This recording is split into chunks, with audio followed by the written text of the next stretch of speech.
Hello and welcome. If you're new here, I'm Taryn at Unconventional Mom Life. Today I'm going to talk about my hair mineral test I took. I'm going to give you what my levels should be at and what they're at. I have a couple health concerns I would like to see get better before I get pregnant again. Between morning sickness and other health issues, my pregnancies have become very difficult. My top 4 health concerns I want to see improve: 1. Blood sugar regulation, 2. Tooth decay, 3. Graying hair, 4. Unable to lose weight. No matter what I try, I can't lose. I'm a slow 1 metabolic type. I think this is so cool because all the issues a slow metabolic type 1 deal with, I deal with. I'll read off the symptoms of what a slow metabolic type 1 deal with. Parasympathetic dominant, rest and digest, but operating in more of an exhaustive state. Insomnia, hypoglycemia, which has gotten really bad over the last year for me. Constipation, dry skin and hair, always worrying about stuff. A slow thinker, frustrated easily, gains weight easily, tends to be more withdrawn and introverted. Depression, fatigue, cold sensitivity, decreased thyroid function, decreased adrenal activity, and stress burnout. Stress has been present for an extended amount of time, and eventually the thyroid and adrenal glands can no longer maintain sufficient energy production to keep up with stress demands. The autonomy, I think is how you say it, ratio, and the calcium phosphorus ratio. Sympathetic stressed dominance or parasympathetic exhausted dominance. The calcium phosphorus ratio should be a 2.6. Mine is 2.27. Ideal calcium level should be around 63. Mine is 34. Ideal phosphorus level is about 6. Mine is a 15. Calcium is controlled by the parasympathetic branch of phosphorus, is controlled by the sympathetic, flight or fight. This side of the nervous system activates the brain and muscles and is the speed up system. It causes the expenditure of energy and is catabolic. The sympathetic nervous system becomes activated when you're having a stress response, from being in a heated meeting to seeing a bear. Parasympathetic, rest and digest. This side of the nervous system is more relaxed and calm. It is conserving, nourishing, restful, and nurturing. It is anabolic and regenerates the body.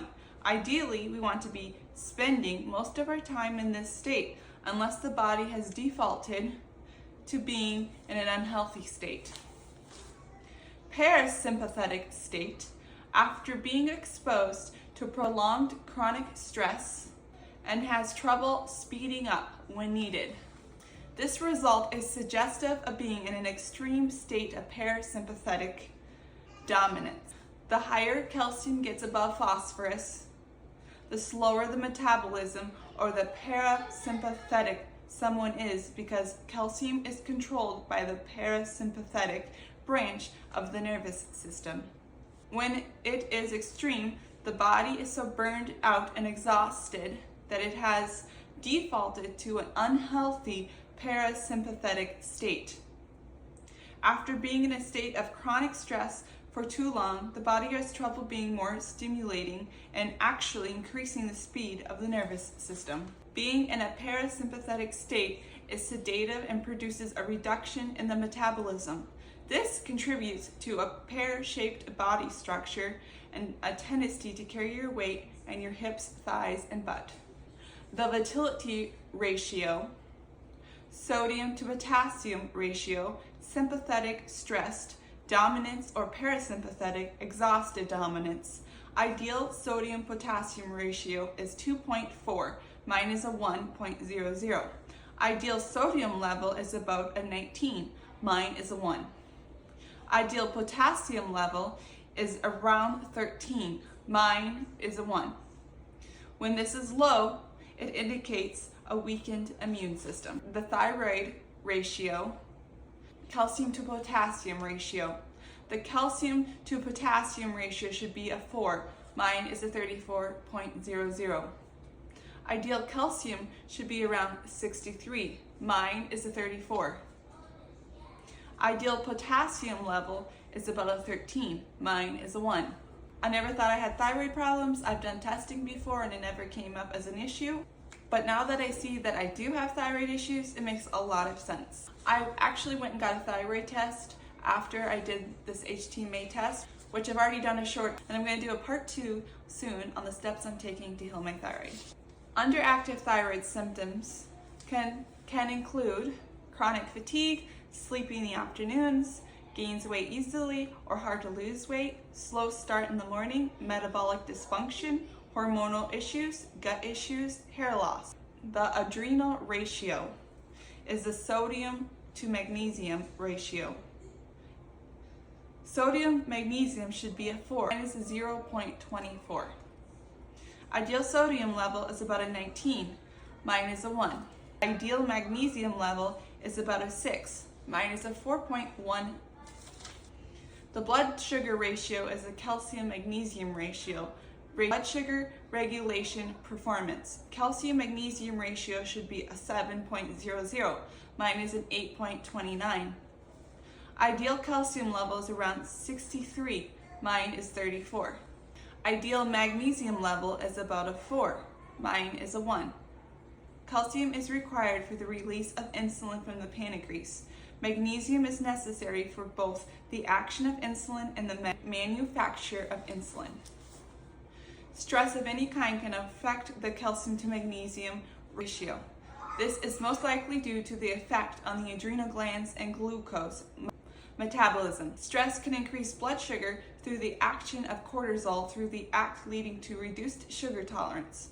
Nutritional depletion from stress and sustained excessive cortisol and insulin secretion can cause increased insulin resistance.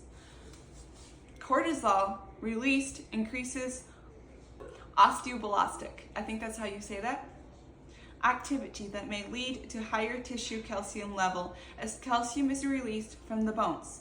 Excessive calcium channel activity due to stress can cause a catabolic state, which increases cell death and release of magnesium from the cells. An imbalance in calcium-magnesium ratio may also be secondary to an imbalance. The latter is a blood sugar ratio related less to diet and more to the effects of stress on the energy production. The hormone ratio, zinc to copper ratio, your zinc copper ratio should be at an 8. Mine is at a 17.78. Over 8 is copper bio unavailability or copper deficiency. Supporting my key organs will help this, as well as balancing the 4 macronutrients. Ideal zinc level is between 16 to 20. Mine is a 16. Ideal copper level is around a 2.2. Mine is at a 0.9. Eliminating excess copper requires strong adrenal function and bile flow. Copper is dependent upon the health of your adrenal glands, as the adrenal provides healthy protein that allows copper to become available for our bodies to properly use. Copper bile unavailability refers to that too much copper is being stored in the tissues of a person due to low metabolic energy. The main things I am going to focus on is balancing my main minerals, calcium, magnesium, potassium, and sodium, blood sugar balance, improving digestion, and supporting my thyroid. Working on my nervous system, supporting adrenal glands, and detoxing my liver and gallbladder. Supplements I started taking: vitamin K, magnesium, an adrenal tonic, and my thyroid supplement. Foods I'm including: adding cream of tartar and coconut water plus sea salt to my water. Drinking adrenal cocktails, aiming for over 100 grams of protein that come from animal-based meats, and eating 1 to 2 Brazil nuts. Thank you for listening.